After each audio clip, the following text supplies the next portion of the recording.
I watched Louis Theroux's new documentary, Inside the Manosphere, on Netflix, and here are a few of my thoughts. First of all, if you are looking for a general overview of some of the main players and talking points of the Manosphere, as well as some of the mechanisms they use to reach people, I think you will find this documentary helpful. But if you are pretty familiar with the space, and you already know some of these people and the dramas there, I don't know that this is going to be very insightful for you. I do think Louis Theroux's approach is not as great here.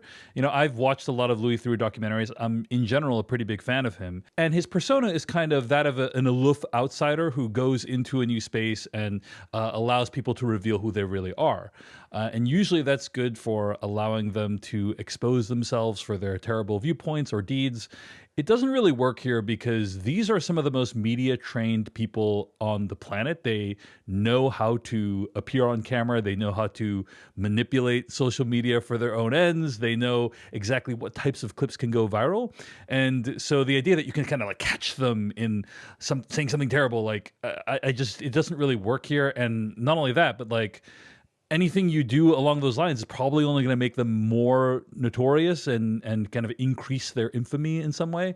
So I did find that part of the documentary to be a little bit lacking. By far, the most disturbing part of the documentary is Louis Theroux is meeting a lot of these Manosphere influencers and going out into public with them and, you know, seeing them in their environment. And pretty much every single time they're mobbed by young men, like teenagers, young men in their 20s, coming up, being like, oh my gosh, I can't believe it's you, taking photos and stuff like that. A lot of people in the Manosphere have something compelling to offer young men. Young men in American society are not doing very well.